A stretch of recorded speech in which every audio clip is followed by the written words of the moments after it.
Good morning, students. Students, welcome to the SP Smart Hybrid Schooling System. Students, as you know, we recently started our new program, that is Mega Revision Program. Through this program, today I am going to discuss another important paper of Business Studies Class 11th, which is according to the JK Board pattern. Student, जैसे कि screen पर आपको एक तरफ एक student की answer sheet दिख रही है और एक साइड बच्चे आपको क्वेश्चन पेपर शेयर हो रहे हैं। अब हम देखते हैं कि आंसर शीट में बच्चे ने आंसर किस तरह लिखे और क्या क्या क्वेश्चंस आए थे और क्या क्या गलतियां की बच्चे ने। जैसे कि बच्चे, सबसे पहले आपको जनरल इंस्ट्रक्शंस पढ़नी होती हैं, जो कि मैंने आपको प्रीवियस वीडियो में बताया था। देखिए, सबसे पहले हमारे पास 1 मार्क्स के 8 क्वेश्चंस होते हैं। वो वेरी शॉर्ट भी हो सकते हैं, वो ऑब्जेक्टिव टाइप भी हो सकते हैं, वो फिलअप में भी आ सकते हैं, किसी भी फॉर्म में आ सकती है। जैसे यहाँ पे MCQ बेस का पहला क्वेश्चन आया हुआ है, which of the following can be the promoter. Promoter कौन हो सकता है? एंटरप्रेन्योर हो सकता है, बैंक हो सकती है, गवर्नमेंट हो सकती है, ऑल ऑफ दी अबव। तो इसका answer all of the above है। तो इन्होंने ठीक लिखा हुआ है, इनको इसके 1 मार्क्स पूरे मिल जाएंगे। नेक्स्ट, रिटेन प्रॉफिट क्या होता है या किसको बोलते हैं? प्लोइंग बैक ऑफ शेयर्स, ठीक है, या प्लोइंग बैक ऑफ प्रॉफिट। तो प्लोइंग शेयर्स ठीक लिखा हुआ है इन्होंने। Small business is characterize by independent management होती है, यस। लिमिटेड इन्वेस्टमेंट होती है, यस। सिंपल टेक्नोलॉजी होती है, यस। ऑल दी अबव इसका आंसर होगा। ये भी ठीक लिखा है इन्होंने, 1 मार्क्स इसका ही मिलेगा और प्रीवियस क्वेश्चन का भी 1 मार्क्स मिलेगा।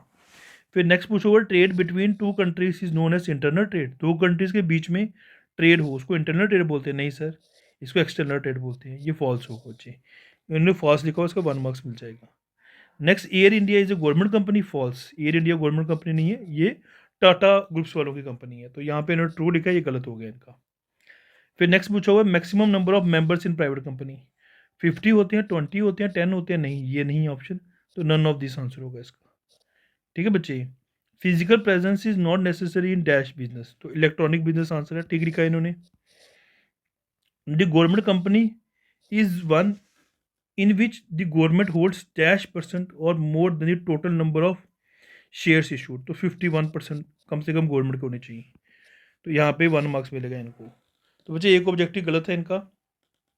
नेक्स्ट देखिए बच्चे, 3 मार्क्स के क्वेश्चन जो थे वो कैसे अटेम्प्ट किए इन्होंने। क्वेश्चन है कि define business, explain its features. तो इन्होंने पहले कहा कि बिजनेस इकोनॉमिक एक्टिविटी होती है जिनका काम होता है गुड्स प्रोड्यूस करना, प्रोक्यूर करना, ठीक है, गुड्स या सर्विसेज ह्यूमन वांट्स को पूरा करने के लिए या नीड्स को पूरा करने के लिए। मोटिव प्रॉफिट अर्निंग होता है, ठीक लिखा मीनिंग इन्होंने। फीचर्स में इकोनॉमिक एक्टिविटी है, क्योंकि बिजनेस इकोनॉमिक एक्टिविटी है, मेन मोटिव बिजनेस का प्रॉफिट अर्न करना होता है। फिर next is deal on regular basis, business regular basis पे डील करता है, ये भी ठीक लिखा है इन्होंने। An element of risk, business में रिस्क होता ही होता है। बच्चे 3 मार्क्स मिल जाएंगे इस क्वेश्चन के। नेक्स्ट क्वेश्चन है बच्चे, करता क्या होता है? टर्म्स पूछी हैं। करता क्या होता है, कॉमन सील क्या होती है, आर्टिफिशियल पर्सन क्या होता है? तो करता आपको पता ही है, सीनियर मोस्ट मेंबर होता है हिंदू अनडिवाइडेड फैमिली का, ठीक है। इनकी लाइबिलिटी जो होती है वो अनलिमिटेड होती है, यही मेन हेड होता है इस बिजनेस का, तो ठीक लिखा है इन्होंने। कॉमन सील हमें पता है कि जो कंपनी होती है उनकी सेपरेट लीगल एंटिटी होती है, इन दी आई ऑफ लॉ इसको लाइव माना जाता है, ठीक है। तो इसलिए इनकी काम करने के लिए इनको कॉमन सील बनानी पड़ती है, ठीक है बच्चे। ये भी ठीक लिखा हुआ उन्होंने। आर्टिफिशियल पर्सन, सेम कंपनी एक आर्टिफिशियल पर्सन है, इन दी आई ऑफ लॉ ये लाइव होती है, ठीक है, तो इसको हम आर्टिफिशियल पर्सन बोलते हैं, ठीक लिखा हुआ इन्होंने। 3 मार्क्स मिल जाएंगे इसके। नेक्स्ट देखिए बच्चे, क्वेश्चन नंबर 4 था एप्लीकेशंस ऑफ ई बिजनेस। अब हमें पता है कि ई बिज़नेस कहाँ कहाँ अप्लाई होता है। सर, ई बिज़नेस हम आज के टाइम पर जो ई ऑक्शन होती है, वो भी ऑक्शन भी इलेक्ट्रॉनिकली हो चुकी हुई है। ट्रेडिंग हम इलेक्ट्रॉनिक करते हैं, यहाँ पे भी अप्लाई होता है। सर, जो हमें जैसे वीडियोस होते हैं, फोटोग्राफ्स होते हैं, जर्नल्स होते हैं, मल्टीमीडिया कंटेंट होता है, ये हमें इलेक्ट्रॉनिक मिल जाता है, तो इलेक्ट्रॉनिक डिलीवरी, ठीक है बच्चे। ये भी आता है, ई कम्युनिकेशन भी होती है, ई पेमेंट भी आ जाता है। शॉपिंग साइट्स इन्हें थोड़ा सा गलत लिखा है, यहाँ पे गलत नहीं है बट माइनस से मार्क्स कर सकते हैं इनके। तो ये क्वेश्चन जो था 3 मार्क्स का था, 2.5 मिलेंगे इसमें, ये पॉइंट्स इनको ऐड करने चाहिए थे इसमें। नेक्स्ट आता है कि benefits of international business. International business के क्या बेनिफिट होते हैं? फॉरेन एक्सचेंज बढ़ता है हमारा, यस। एम्प्लॉयमेंट जनरेट होती है, वेरी गुड। और जो लोअर प्राइसेस में गुड्स मिल जाएंगे, क्योंकि जब गुड्स ज़्यादा डिमांड होगी प्राइसेस कम हो जाएंगे गुड्स की। डिमांड मतलब ज़्यादा गुड्स की डिमांड होती है, प्राइसेस बढ़ते हैं, मगर जब हम गुड्स ज़्यादा प्रोड्यूस करते हैं तो लार्ज स्केल में गुड्स प्रोड्यूस होंगे तो प्राइसेस जो होंगे वो कम हो जाएंगे। इस पॉइंट ऑफ व्यू से लिखा हुआ इन्होंने, तो ठीक लिखा हुआ, 3 मार्क्स मिल जाएंगे इनके। क्वेश्चन नंबर 6 देखिए बच्चे, सी पार्ट 4 मार्क्स के थे। फंक्शन ऑफ प्रमोटर, प्रमोटर के क्या फंक्शन होते हैं? तो ये लिखा कि प्रमोटर आइडिया लाता है, ठीक बोला हुआ है। प्रमोटर इन्वेस्टिगेशन करता है। प्रमोटर ही बिजनेस के फ्यूचर प्रॉस्पेक्ट्स के बारे में सोचता है, बताता है। प्रमोटर ही लोगों को जोड़ता है आपस में कि वो मिलकर काम करें, जो जो लोग जुड़ना चाहते हैं, ठीक है। प्रमोटर ही सारे डॉक्यूमेंट्स इकट्ठे करता है, कंपनी को रजिस्टर करवाता है, और फंड्स रेज करने हो तो प्रमोटर ही करता है। तो ये फंक्शन प्रमोटर के हैं, ठीक लिखा है इन्होंने, 4 मार्क्स मिल जाएंगे बच्चे इनको। नेक्स्ट देखिए बच्चे क्वेश्चन, कौन कौन सी सर्विसेज होलसेलर मैन्युफैक्चरर्स को दे रहा है? तो ये लिखा हुआ कि ट्रेड इन्फॉर्मेशन, मतलब मार्केट के रिलेटेड जो भी इन्फॉर्मेशन है, जैसे कस्टमर का बिहेवियर हो गया, कस्टमर का टेस्ट चेंज हुआ तो वो बताएगा, फैशन के रिलेटेड लेटेस्ट डिमांड क्या है कस्टमर की वो बताना, इकोनॉमिक्स ऑफ स्केल का काम भी कर रहा है, क्योंकि होलसेलर है तो मैन्युफैक्चरर्स को ये टेंशन खत्म हो जाती है कि मुझे लार्ज स्केल में गुड्स प्रोड्यूस करूं कि नहीं करूं, क्योंकि लार्ज स्केल में प्रोड्यूस करेगा तो गुड्स सस्ते पड़ेंगे, तो लार्ज स्केल प्रोडक्शन में भी हेल्प कर रहा है, तो इसलिए इकोनॉमिकली जो गुड्स होंगे वो प्रोड्यूस हो जाएंगे, ये भी हेल्प है।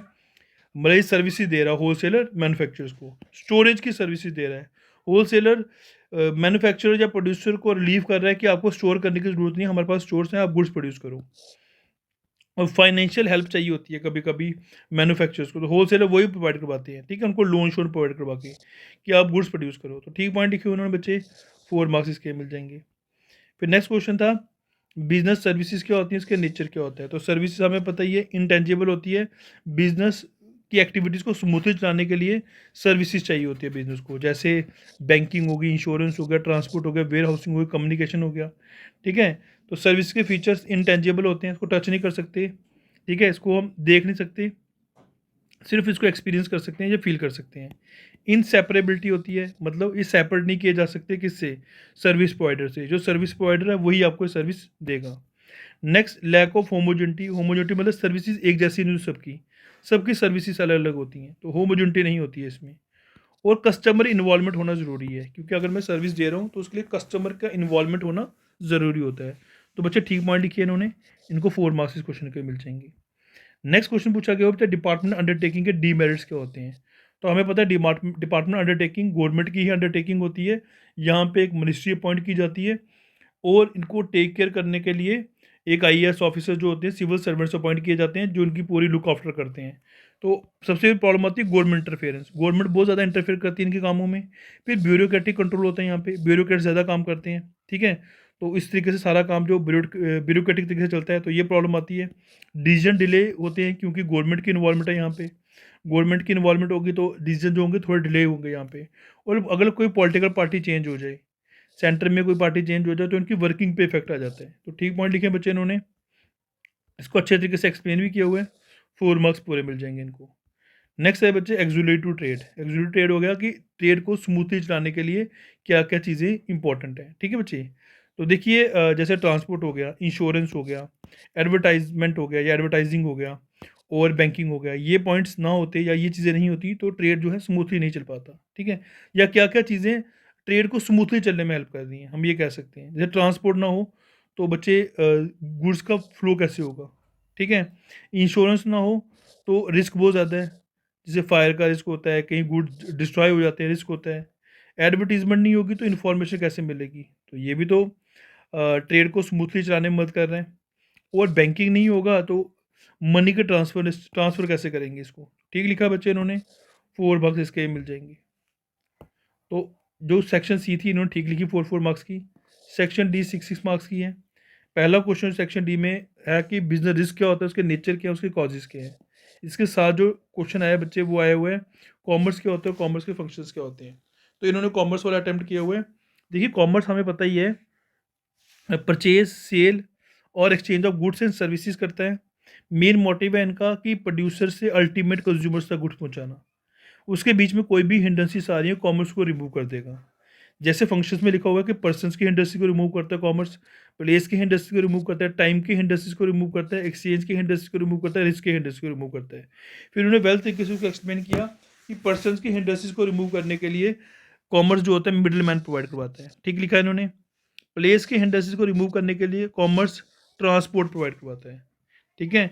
टाइम के हिंड्रेंसेस को रिमूव करने के लिए, क्योंकि आपको पता ही है जब गुड्स प्रोड्यूस होते हैं उसी टाइम तो कंज्यूम हो जाते हैं, उसके लिए गुड्स रखने पड़ते हैं कहाँ पे, तो वेयर हाउसेस प्रोवाइड करवा रहा है कॉमर्स, तो टाइम की हिंड्रेंसेस को भी रिमूव करा रहा है।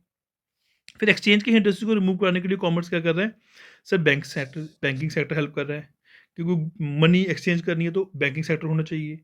फिर बच्चे रिस्क के हिंड्रेंसेस को रिमूव करने के लिए कॉमर्स ने इंश्योरेंस सेक्टर दे दिया कि कोई रिस्क नहीं रहेगा, तो बच्चे ठीक लिखा हुआ इन्होंने, 6 पॉइंट को मिल जाएंगे, 6 मार्क्स मिल जाएंगे इस क्वेश्चन के। नेक्स्ट बच्चे क्वेश्चन था मेल ऑर्डर बिजनेस क्या होता है, उसके मेरिट्स या डीमेरिट्स क्या होते हैं। इसके साथ और था chamber of commerce and industries का क्या रोल है इंटरनल ट्रेड को प्रमोट करने के लिए, तो इन्होंने चैम्बर ऑफ कॉमर्स वाला किया है। तो आपको पता है chamber of commerce and industry जो होती है एक वॉलंटरी एसोसिएशन होती है, ये नॉन प्रॉफिट मेकिंग ऑर्गेनाइजेशन होती है। इनका काम होता है बिजनेसमैन के इंटरेस्ट को प्रोटेक्ट करना, उनके गोल्स को प्रोटेक्ट करना, ठीक है। तो ये डिफरेंट डिफरेंट टाइप्स की चैम्बर ऑफ कॉमर्स खोली जाती है, जैसे पंजाब चैम्बर ऑफ कॉमर्स, स्टेटों के अपनी अपनी चैम्बर ऑफ कॉमर्स होती है, कई स्टेट्स की, पंजाब की है, दिल्ली की है, एग्जाम्पल दिए इन्होंने। अब काम क्या कर रहा है chamber of commerce and industries, transportation को प्रोटेक्ट कर रहा है। देखिए ट्रांसपोर्टेशन में कॉमर्स कैसे हेल्प करता है चैम्बर ऑफ कॉमर्स, उनका मेन मोटिव है कि बिजनेसमैन को कोई प्रॉब्लम नहीं आनी चाहिए, ट्रांसपोर्टेशन के टाइम पर कोई रजिस्ट्रेशन करवानी है व्हीकल्स की, या किसी तरीके से ट्रांसपोर्ट की रिलेटेड प्रॉब्लम होगी, कॉमर्स गवर्नमेंट के साथ बैठ के उसको सॉल्व करेगा। अगर सेल टैक्स या वैल्यू टैक्स, अब तो जीएसटी है, उसकी इम्प्लीमेंटेशन के टाइम पर उसको सिंप्लीफाई तरीके से इम्प्लीमेंट करवाना, कोई टैक्सेस और ऐड हो रहे हैं तो उसको कैसे उसकी सिंप्लीफिकेशन करवाना, या गवर्नमेंट से बैठकर इसको यूनिफॉर्म तरीके से इम्प्लीमेंट करवाना, तो वो चैम्बर ऑफ कॉमर्स करवाते हैं, ठीक है। चेक्स ऑफ वेट्स मेजर्स को चेक करवाना, ठीक है, गवर्नमेंट से बैठ के, वो भी चैम्बर ऑफ कॉमर्स हेल्प कर रहे हैं। एक्साइज ड्यूटीज़ जो इम्प्लीमेंट की जाती हैं उनको प्रॉपर तरीके से वेल एस्टेब्लिश तरीके से उसको इम्प्लीमेंट करवाना, गवर्नमेंट के साथ बैठ के चैम्बर ऑफ कॉमर्स वो कर रहा है। ऑक्ट्राई ड्यूटीज़ होती हैं या लोकल लेवल पर टैक्सेस होते हैं, वो कैसे इम्प्लीमेंट होंगे उसको भी प्रॉपर तरीके से इम्प्लीमेंट करवाना गवर्नमेंट के साथ बैठ के, जो चैम्बर ऑफ कॉमर्स ये हेल्प करता है बच्चे, 6 मार्क्स इसके मिल जाएंगे इनको। नेक्स्ट है बच्चे पब्लिक डिपॉजिट क्या होता है, तो बच्चे नेक्स्ट क्वेश्चन देखिए 13th, बिजनेस फाइनेंस क्या होता है, उसके मेरिट्स क्या होते हैं, सिग्निफिकेंस क्या होते हैं, पब्लिक डिपॉजिट क्या होता है, उसके मेरिट और डीमेरिट बताओ। तो बच्चे इन्होंने पब्लिक डिपॉजिट वाला क्वेश्चन सेलेक्ट किया हुआ है, तो ठीक किया, जो आपको बेटर लगता है आपको वही करना चाहिए। अब देखिए पब्लिक डिपॉजिट हमें पता है कि पब्लिक से पैसा लेती है कौन, बिजनेस ऑर्गेनाइजेशन, ठीक है। तो इसमें ये बैंक से ज़्यादा इंटरेस्ट रेट देते हैं किसको, पब्लिक को, तभी पब्लिक जो इन पर ट्रस्ट करके पैसा देती है। अब इसमें एक चीज़ याद रखनी है कि ये जो पैसा होता है बच्चे, ये मीडियम टर्म के लिए या शॉर्ट पीरियड के लिए लिया जाता है, लॉन्ग पीरियड के लिए कम लिया जाता है, ठीक है। यहाँ पे थोड़ी सी गलती है इनकी, 6 to 3 ईयर्स ठीक लिखा हुआ इन्होंने कि 6 to 3 ईयर्स के लिए पैसा लिया जाता है और फिक्स रेट ऑफ इंटरेस्ट यहाँ पे देना पड़ता है। अब इसके मेरिट्स क्या है, trading on equity, low interest rate और रिटेनेबल। अब लो इंटरेस्ट रेट, देखिए बच्चे अगर मुझे बैंक से लोन लेना पड़े तो बैंक मुझे 12 या 15% लोन इंटरेस्ट रेट लगाएगा, और अगर मैं बैंक में पैसा जमा कराता हूँ तो बैंक 2 या 3% ज़्यादा नहीं देगा हमें, ठीक है। मगर अगर यही पैसा मुझे मार्केट से लेना पड़ जाए तो मैं 10% पे ले सकता हूँ। अब वो लोग अगर बैंक में जमा कराएंगे बैंक को 2, 3 या 5% दे देगा, इट मीन से कि अगर वो पर्सन उस पर्सन से हम 10% पे ले लें तो उसको बेनिफिट हो जाएगा उस पर्सन को भी, और हमें भी बेनिफिट हो जाएगा, 12 से 15% देने की जगह 10% देना पड़ेगा, तो इंटरेस्ट रेट लो होता है, ठीक लिखा है इन्होंने। ट्रेडिंग ऑन इक्विटी मतलब कि अगर जो इक्विटी शेयर्स होल्डर होते हैं उनको बेनिफिट होता है कि अगर हम पब्लिक डिपॉजिट से पैसे ले लें, क्यों, क्योंकि यहाँ पे इंटरेस्ट रेट फिक्स है, तो इनके अर्निंग पर शेयर पे फर्क नहीं पड़ता, ये पॉइंट ठीक लिखा हुआ है। और रिटेनेबल मतलब कि रिटर्न करना पड़ता है इनको कुछ पीरियड के बाद, ठीक है। तो ये भी एक एक बेनिफिट है कंपनी के लिए कि जब कंपनी को नहीं ज़रूरत होगी कंपनी इनको रिटर्न कर सकती है। फिर डीमेरिट्स के आगे no security, difficult for new companies और अनरिलायबल सोर्स। तो देखिए बच्चे सिक्योरिटी नहीं होती यहाँ पे, ये ठीक लिखा है पॉइंट उन्होंने, क्योंकि सिक्योरिटी नहीं होती यहाँ पे, जो भी कंपनी रेपुटेड कंपनीज होती हैं वो रेस करती हैं, तो लोग वहाँ पे पैसा इन्वेस्ट करने में डरते नहीं हैं। सेकंड, न्यू कंपनीज को पैसा लेना मुश्किल होता है क्योंकि लोग ट्रस्ट नहीं करते उन पे, और अनरिलायबल सोर्स है कि मिलेगा कि नहीं मिलेगा, जितना हम मांग रहे हो उतना मिलेगा कि नहीं मिलेगा, तो कम तो नहीं मिलेगा, तो इस तरीके से जो इस पे हम ट्रस्ट नहीं कर सकते कि पूरा मिलेगा कि नहीं, पैसा हमें मिलेगा कि नहीं मिलेगा। तो यहाँ पे इन्होंने छोटी-सी गलती की थी ये कि यहाँ पे लॉन्ग पीरियड लिख लिया था इन्होंने। ये शॉर्ट पीरियड या मीडियम टर्म पीरियड के लिए होता है, ठीक है? तो यहाँ पे इनके 5.5 मार्क्स होंगे इस क्वेश्चन में। फिर नेक्स्ट देखिए बच्चों question number 14th, joint Hindu family business क्या होता है, उसके मेरिट्स और डीमेरिट्स, या what are the consideration to be taken before starting a business. Business शुरू करने से पहले हमें माइंड में क्या क्या चीज़ें रखनी चाहिए। तो इन्होंने जॉइंट हिंदू फैमिली बिजनेस के मेरिट्स और डीमेरिट्स अटेम्प्ट किए। अब जॉइंट हिंदू फैमिली बिजनेस हमें पता ही है, ये हिंदू अनडिवाइडेड फैमिली बिजनेस होता है, जो हमारी एंसेस्टर प्रॉपर्टीज जो होती हैं उससे ये बिजनेस शुरू किया जाता है। इसका जो हेड होता है वो कर्ता होता है, और इनका जो किस एक्ट के थ्रू काम करता है, ये हिंदू सक्सेशन एक्ट 1956 के थ्रू काम करता है। हिंदू अनडिवाइडेड फैमिली बिजनेस के मेरिट्स क्या है? Quick decision, economic, utmost secrecy. बच्चे यहाँ पर डिसीजन जल्दी लिए जाते हैं क्योंकि कर्ता ही सारा डिसीजन लेता है, कर्ता हेड होता है, उसको किसी से कंसल्ट करने की जरूरत नहीं पड़ती डिसीजन लेने के लिए, ठीक है। इकोनॉमिकल होता है क्योंकि बाहर के हम ज़्यादा मेंबर्स इसमें ऐड नहीं कर सकते, वो अच्छे तरीके से काम कर सकते हैं। थोड़ा सा पॉइंट में यहाँ पे इन्होंने डिफरेंसेस लिखे हैं, थोड़ा सा माइनर सा मिस्टेक किया है यहाँ पे लैंग्वेज में। फिर अटमोस्ट सीक्रेसी, यहाँ पे सीक्रेसी होती है क्योंकि सारी बातें कर्ता को पता होती हैं या फैमिली मेम्बर को पता होती हैं, तो ना तो इनको अकाउंट्स डिस्क्लोज करने पड़ते हैं इनको, तो सीक्रेसी बढ़ जाती है यहाँ पे, ठीक है। इसके डीमेरिट्स क्या है बच्चे, ठीक है। डीमेरिट्स में सबसे पहला आ गया limited resource, limited manager skills, domination of करता। रिसोर्सेज कम होते हैं क्योंकि एक ही फैमिली के रिसोर्सेज यूज़ होंगे, बाहर के लोग यहाँ पे ज्वाइन नहीं कर सकते। लिमिटेड मैनेजर स्किल्स क्योंकि यहाँ पे बाहर के लोगों को हम ऐड नहीं करते, तो जो कंपनी के लोग, जो घर के लोग होते हैं वही मेंबर होते हैं, तो मोस्टली यहाँ पे डिसीजन जो लेता है वो एल्डेस्ट मेंबर लेता है, करता। तो करता के पास सारी नॉलेज नहीं होगी कि वो फाइनेंस का डिसीजन भी ले ले, वो मार्केटिंग का डिसीजन भी ले ले, वो बैंकिंग का डिसीजन भी ले ले, तो हम कहते हैं मैनेजर स्किल्स कम होती है यहाँ पे। तो डोमिनेशन ऑफ कर्ता सबसे बड़ी प्रॉब्लम होती है, कर्ता की डोमिनेशन होती है, सारा डिसीजन कर्ता लेता है, अगर कोई भी गलत या सही डिसीजन लिया जाता है कर्ता ही रिस्पॉन्सिबल होता है उसके लिए, तो यहाँ पर कर्ता की डोमिनेशन होती है। तो ये पॉइंट भी इन्होंने ठीक लिखा बच्चे, तो 6 पॉइंट्स लिखे इन्होंने, 6 मार्क्स इसके मिल जाएंगे इनको। अब लॉन्ग आंसर पे आते हैं बच्चे सेक्शन ई पे, discuss the various forms of public sector, या व्हाट इज़ मल्टीनेशनल कंपनी, उसके फीचर्स बताओ। तो इन्होंने मल्टीनेशनल कंपनी अटैम्प्ट किया, तो मल्टीनेशनल कंपनी नाम से बचा multi national company. Multi means many, national means nation, company mean company. तो मल्टीनेशनल कंपनी वो कंपनी होती है जो बहुत सारे नेशंस में काम कर रही होती है, जैसे कोका कोला है, सुजुकी है, सोनी है, ठीक है। अब इनके फीचर्स क्या है? Supplementing capital, operation in several countries, centralize control, advance technology, expansion of market technology, product innovation.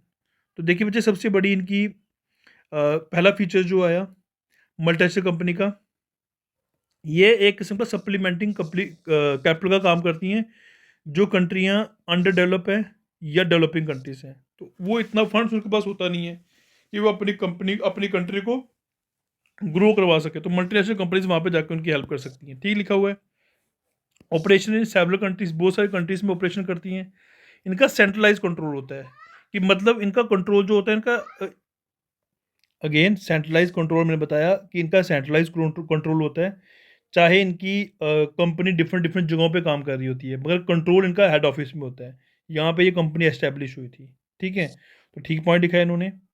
फिर इनके पास एडवांस टेक्नोलॉजी होती है क्योंकि ये टेक्नोलॉजी के मामले में सबसे सुपीरियर होते हैं क्योंकि मल्टीनेशनल कंपनीज है, तो ठीक है, ये पॉइंट भी लिखा हुआ है। एक्सपेंशन ऑफ मार्केट टेक्नोलॉजी, इनकी मार्केट टेक्नोलॉजी बढ़ती रहती है क्योंकि डे बाय डे ये इनोवेशन कर रहे होते हैं और इनके प्रोडक्ट बड़े इनोवेटिव होते हैं। तो बच्चे ठीक पॉइंट्स लिखे हैं इन्होंने, 6 पॉइंट्स लिखे, इसका फ्लो चार्ट भी बनाया और मीनिंग भी बेटर तरीके से लिखा है। इनको 8 मार्क्स इस क्वेश्चन के पूरे मिल जाएंगे। बच्चे नेक्स्ट देखिए, नेक्स्ट क्वेश्चन जो था वो था कमर्शियल बैंक क्या होते हैं, उसके फंक्शंस क्या होते हैं, या प्रिंसिपल ऑफ इंश्योरेंस, इंश्योरेंस के प्रिंसिपल्स बताओ। तो बच्चे सबसे पहले उन्होंने इंश्योरेंस का मीनिंग लिखा कि insurance is a contract by which one party for the consideration called premium assumes a particular risk of the other party and promise to pay him or his nominee a certain amount, ठीक है, on a specific contingency.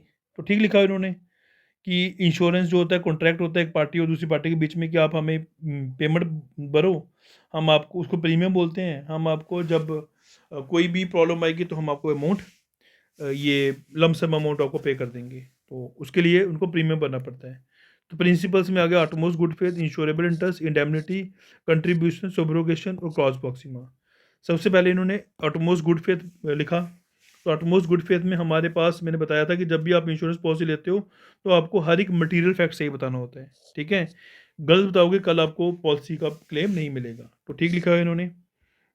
Insurable interest मतलब कि आपका जो भी policy ले रहे हो, ठीक है, जिसकी भी पॉलिसी ले रहे हो उसका इंश्योरेबल इंटरेस्ट होना चाहिए, मतलब उसके रहने ना रहने से हमें फ़र्क पड़े। तो ठीक लिखा हुआ इन्होंने। फिर इंडेमनिटी मतलब जितना लॉस हुआ उतने आपको मिलेगा, आप प्रॉफिट नहीं कमा सकते इनसे, यहाँ से। ये पॉइंट भी ठीक लिखा है इन्होंने बच्चे। कंट्रीब्यूशन मतलब अगर आप 2 या 2 से ज़्यादा कंपनी से पैसा लेते हो तो वो दोनों कंट्रीब्यूट करके पैसा पे करेंगे आपको, ऐसा नहीं होगा कि आप प्रॉफिट कमा सकते हो। तो कंट्रीब्यूशन प्रिंसिपल ये कहता है। सुब्रोगेशन कहता है कि आपको एक बार अगर लॉस का पैसा मिल गया हुआ है, फिर अब वो आप लॉस दूसरी पार्टी से कवर नहीं कर सकते, ठीक है। तो एक बार पेमेंट मिल गई है, जो उस गुड्स पे आप कंपनी का जो होगा कह सकते हैं टेक ओवर वो कंपनी कर देगी वो गुड्स को, जो इंश्योरेंस कंपनी होगी, तो आप जो है प्रॉफिट नहीं कमा सकते इससे। तो ठीक लिखा हुआ इन्होंने। कॉस्ट प्रॉक्सिमा में कहता है कि जिसके रिलेटेड आपने पॉलिसी ली है, जिस रिलेटेड आपने पॉलिसी ली है उसी रिलेटेड पैसा मिलेगा आपको। मतलब जैसी जिसके रिलेटेड पॉलिसी है आपकी, अगर आपने फायर के रिलेटेड लिया तो फायर के रिलेटेड ही इंसिडेंट होना चाहिए, तभी आपको पैसा मिलेगा। तो ठीक पॉइंट्स लिखे हुए हैं बच्चे, इस क्वेश्चन के इनको 8 मार्क्स मिल जाएंगे।